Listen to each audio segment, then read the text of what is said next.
Tres. Buenas noches, somos el equipo del doctor Héctor Daniel Cid Vázquez, Mari Gabriela Buscamaita Zabaleta y su servidor Rodrigo Enrique Vázquez Olvera. El día de hoy vamos a platicar acerca del rescate de pacientes experimentados a TAR en fracaso virológico y con múltiples esquemas antirretrovirales. Las primeras preguntas que queremos responder va a ser, ¿a qué se le llama fracaso del tratamiento antirretroviral? Hola, buenas noches.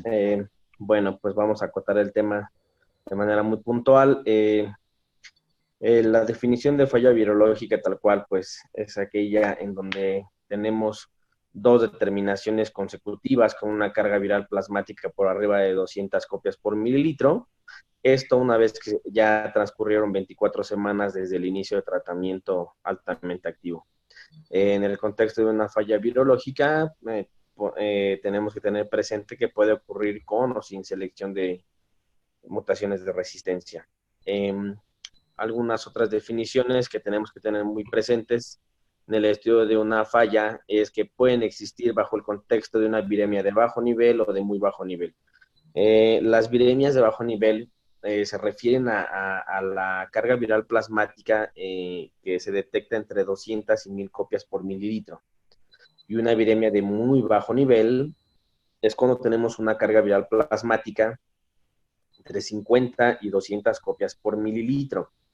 Además, tenemos otra definición importante que es un blip virológico. Esto es cuando en la carga viral plasmática se detecta entre 50 y 200 copias por mililitro, siempre y cuando una carga viral plasmática previa y posterior a esta sea indetectable. Bien, en este contexto es importante hacer algunos comentarios.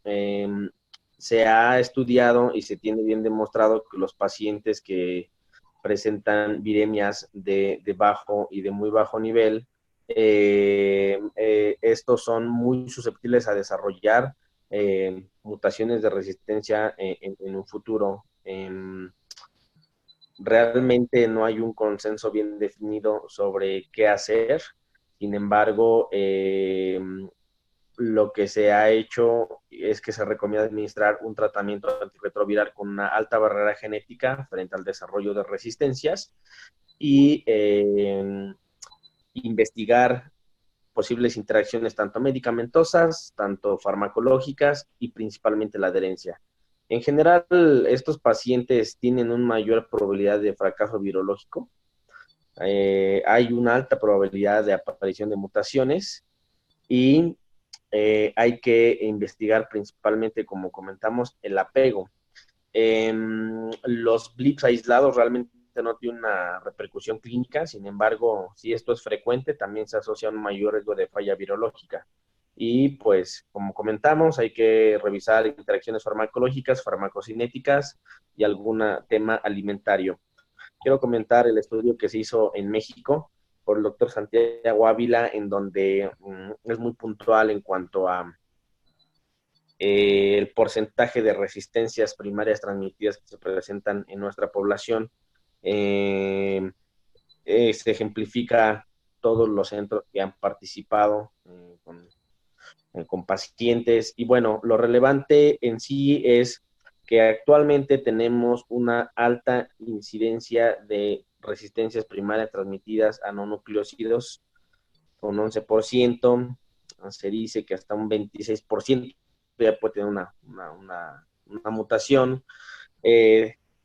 Vemos así que las resistencias primarias transmitidas a inhibidores de proteasa pues, es un poco más baja, un 3%, y análogos nucleócidos del 6%. Es por eso que actualmente en México se apega a los lineamientos de todo el mundo, en donde optamos por no iniciar de manera ideal con un no nucleótido, en este caso, como lo veníamos haciendo durante muchos años con efavirenz, optando inicios de tratamiento con inhibidores de integrasa. Entonces, puntualizando, es importante determinar el grado de viremia para definir las intervenciones que nosotros vamos a tener. Esencialmente, el grupo que tiene más de 1000 copias es quien será susceptible de la realización de genotipos de carga viral, aunque también debemos de considerarlo en aquellos pacientes que tengan más de 500 copias por mililitro. Y como ya lo mencionó el doctor Cid, del 26% de los pacientes naïf ya tienen mutaciones a inhibidores no nucleócidos de la transcriptasa reversa, por tanto, deberemos de estar por iniciar con un inhibidor de integrasa, como dicen los lineamientos internacionales. Al hablar de falla virológica, ¿qué factores se deben tomar en cuenta antes de realizar el cambio de esquema? Pues comentando un poco también acerca de esto, hay muchas razones de falla virológica y empezaríamos con factores relacionados a los antirretrovirales. Y hablando de eso, tenemos que conocer y hablar un poco acerca de qué es barrera genética y qué es potencia de un esquema antiviral. La barrera genética sabemos que es el número de mutaciones que debe acumular el virus para escapar el efecto antirretroviral. Y la potencia básicamente es la capacidad del antirretroviral para disminuir la carga viral del VIH en plasma. Es así que observamos en la gráfica de la izquierda, donde vemos la potencia de los diferentes grupos de antirretrovirales y la barrera genética.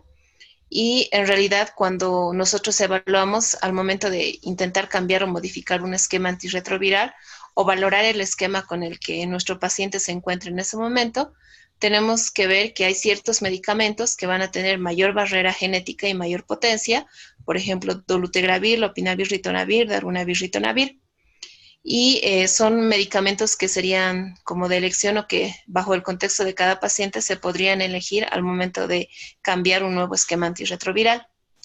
En relación también hay que ver lo que ya comentaba el doctor Héctor acerca de aspectos de farmacocinética, absorción, interacciones medicamentosas y efectos adversos, por ejemplo, rash con efavirenz o efectos neuropsiquiátricos, y relacionado también al número de pastillas. No es lo mismo que un paciente tome una pastilla que tome varias pastillas que podrían disminuir el porcentaje de adherencia. Por otra parte, hay que tomar en cuenta hipersusceptibilidad y resistencia cruzada. Como vemos en la gráfica de la izquierda, por ejemplo, sabemos que hay mutaciones que van a aparecer en forma temprana. Un ejemplo, tenemos la M184B, que podría aparecer ya sea con emtricitabina o con la amibudina, pero en realidad eso pierde la susceptibilidad a ambos medicamentos. Al mismo tiempo, condiciona baja susceptibilidad a abacavir didanosina. Por lo tanto, no sería como una buena elección elegir un esquema con estos medicamentos. Sin embargo, si no tuviéramos otra opción y tuviéramos que asociar, por ejemplo, Truvada a algún esquema que nosotros quisiéramos elegir, sí podría dar hipersusceptibilidad a sidobudina.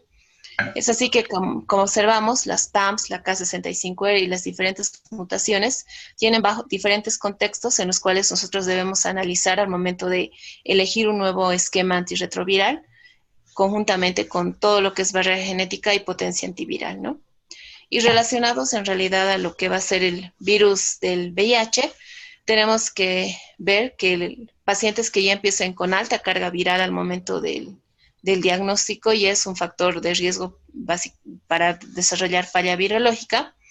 Y en estos pacientes también hay que ver que va a haber una replicación elevada del virus del VIH, de los virones del VIH, y a partir de ello podemos hablar de resistencia primaria o resistencia secundaria. En el caso de resistencia primaria, son pacientes que no han estado en tratamiento antirretroviral y que van a adquirir un virus con mutaciones. Y al problema creo que muchas veces nos enfrentamos es la resistencia secundaria. Bajo cierta presión de diferentes medicamentos antirretrovirales se empiezan a crear estos virus resistentes y es ahí donde nosotros tenemos el problema al momento de modificar un poco el esquema antirretroviral, ¿no? Y finalmente, pues hay razones para falla virológica relacionadas al paciente. Importante la adherencia. Este es un estudio que se ha realizado en Uganda por más de 10 años, precisamente en pacientes adultos, y valoraron efectos adversos y causas de falla virológica, y vemos que cargas virales elevadas, mayor a 10.000 versus menor a 10.000, ya es un factor de riesgo para la falla. también diferentes medicamentos por efectos adversos secundarios, el número de pastillas, por ejemplo, pacientes del 2007 al 2009 versus 2004 al 2006, vemos que pues antes era mayor la cantidad de medicamentos que tenían que tomar y era una de las causas por las cuales los pacientes fallaban, la adherencia que es muy importante, y evaluar también tolerabilidad y comorbilidades que podrían estar condicionando que el paciente no tome los medicamentos en forma adecuada. Por lo tanto, todos estos factores se deben tomar en cuenta, ya teniendo bien en cuenta los conceptos claros de lo que es falla virológica, viremias de bajo nivel, BLIPS, asociado a estos factores, como son relacionados al VIH y todo lo demás que vimos, mutaciones, potencia y barrera, que hay que tomar en cuenta al momento de elegir un nuevo esquema antirretroviral, ¿no? Ya puntualizando ya la información que nos dio el doctor Héctor y la doctora Mari, ¿qué conducta podemos tomar ante un primer esquema que falle? Tenemos varias posibilidades dependiendo del esquema antirretroviral que se encuentre fallando. Como mencionábamos, las fallas cuando está presente un inhibidor no nucleócido de la transcriptasa reversa asociado a dos nucleócidos, generalmente desarrolla mutaciones contra el no nucleócido, aunque también puede seleccionar mutaciones, la más M184B, que también confiere resistencia contra entricitabina y contra la mibudina. Estrategias para un nuevo esquema antirretroviral sería utilizar dos inhibidores nucleócidos más un inhibidor de proteasa potenciado. Otra posibilidad es los dos inhibidores nucleócidos más dolutegravir, o un inhibidor nucleócido, un inhibidor de integrasa más un inhibidor de proteasa potenciado. Generalmente para esta última opción se ha estudiado raltegravir con lopinavir, aunque no tendría por qué haber mayor problema si seleccionáramos atazanavir o darunavir dentro de este esquema que falle. Realmente no hay mucha evidencia del uso del vitegravir, entonces preferentemente raltegravir. Si el esquema que falla es con un inhibidor de proteasa potenciado, aquí, bueno, esencialmente las fallas van asociadas más a lo que ya la doctora Camaita nos estaba platicando, mala adherencia asociada al paciente, por tanto, tendremos que volver a considerar todo lo que ya la doctora nos ha comentado en minutos previos. Otra posibilidad, ya si hemos observado que es intolerable el esquema es intolerable para el paciente este esquema con inhibidor de proteasa, una estrategia sería modificarlo por otro medicamento de la misma clase.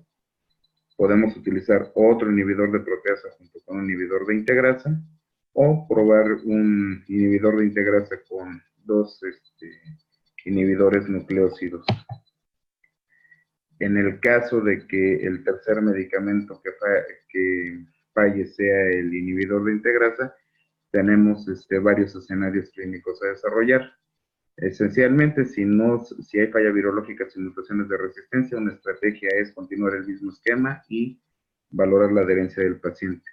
Si el paciente presenta falla virológica sin mutaciones al INSTI, podemos hacer modificación por un inhibidor de integrasa, un inhibidor de integrasa con un inhibidor de proteasa, o utilizar dolutegravir con dos inhibidores nucleócidos de la transcriptasa reversa.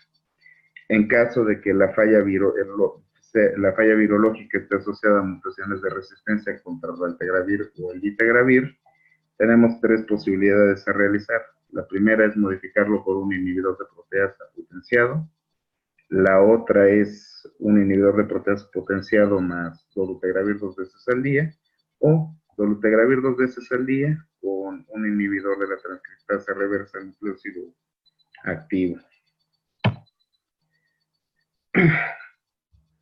Los pacientes en quienes llega a fallar un segundo esquema de tratamiento antirretroviral, esencialmente tendremos que revisar factores de mala adherencia del paciente, revisión de la historieta clínica en cuanto a sus tratamientos antirretrovirales previos y el análisis de sus estudios genotípicos previos también.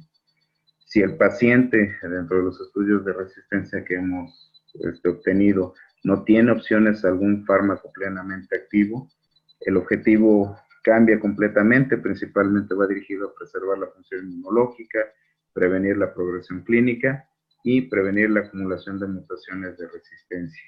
Si no tenemos posibilidad de un esquema supresivo, también podemos proponer al paciente someterlo a algún estudio clínico, principalmente con moléculas nuevas y bastante prometedoras como el ibalizumab, el fosfetidilumab y el leronlimab.